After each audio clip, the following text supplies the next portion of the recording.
In this video, let's take a look at things from the employee's perspective. Here we can see we're logged in as James Ferguson. James has landed on his company's homepage.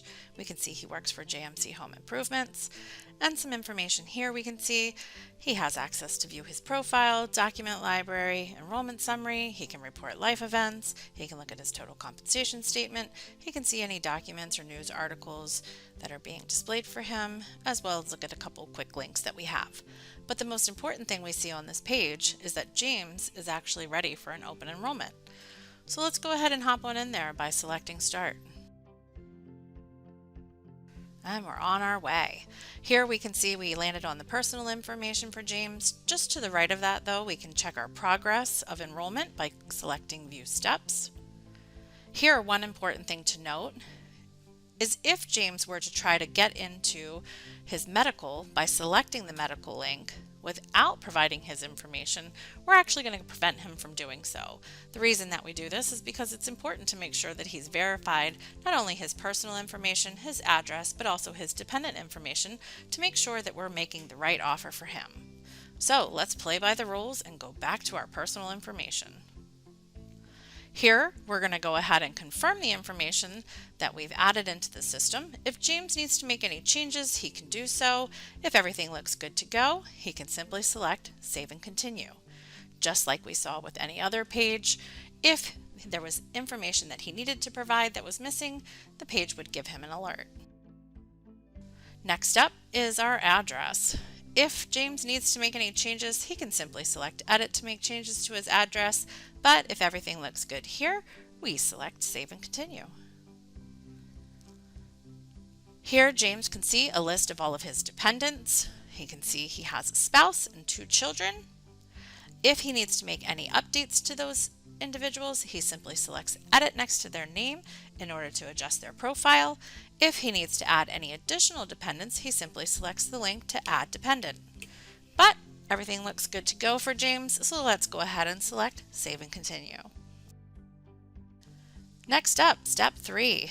This is where we get into our enrollments. Again, remember, of course, you'll probably be adding a few more plans to the open enrollment, but for the purposes of keeping this video short for you, we only have one to review.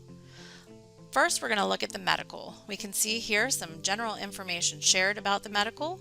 We see that James has an opportunity to indicate who he's enrolling, and we can see the plan that's being offered as well as his per pay cost and the effective date of that coverage. As James selects individuals, we can see that the cost will change for the plan. So when adding a spouse, we see a jump to $49.98. When adding a child or children, we can see the cost is jumping up to a whole family cost of $100.68 per pay. If James wanted to see information about this plan, he could select Details. If there were multiple plans that he wanted to look at, we could select the Compare. But for our purposes today, we just want to enroll in this one plan at Employee Plus Family. So we'll hit Select, and then we'll scroll to the bottom. Before we hit Save and Continue though, I do want to highlight, if James did not want this benefit, he could select the Don't Want This Benefit, and a list of reasons for declining the benefit would populate for him. He would select his appropriate reason and then select Apply. But since James does want to enroll, we can go ahead and click the X to get out of here and Save and Continue to get our enrollment created. This next step is actually a little unique because it's United Healthcare. United Healthcare offers an opportunity for the employee to receive paperless authorization forms. As we'll see here though, in order to do so, James must have a personal email address on file. So if James wishes to opt in for those paperless authorizations, he can go back to his step 1 and add a personal email address. If he wishes to waive this opportunity, he can simply select No Thanks. Last step up is to confirm the enrollments that he has. So we have to look through our page, see the acknowledgement. We're going to scroll down, confirm the plan that we've selected, confirm our cost, confirm who's being enrolled. Scroll back up just a bit, and we're going to go ahead and sign this form by clicking Click to Sign. We have now completed our enrollment, which means it has been submitted. An email confirmation, if we have an email address on file for James, will be sent to him.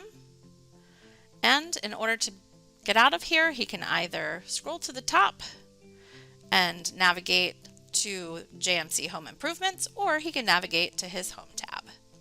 Bringing him back here to Home, let's take a look at those other tabs that we have at the top. So let's take a peek at Profile. Again here, this is just an opportunity for James to see his profile. He can take a look at benefits. Now, we see no current benefits because we only added those plans which are going to be future effective for the open enrollment. So in the drop-down menu, he can go to open enrollment and again get confirmation of what he just signed up for. We can see there's some other functionality on the left-hand side where he might be able to report life events or see forms or beneficiaries. But for our purposes today, we'll just scroll back up to the top and look at that tab, Required Tasks. This would be populating any information about tasks that he's required to do, but good job, James, you got nothing to do. Last up, we'll look at Resources, which would just contain any news information, articles, or documents the company may have loaded to share with James. To log out securely, James is going to select his name in the upper right-hand corner and select Log Out.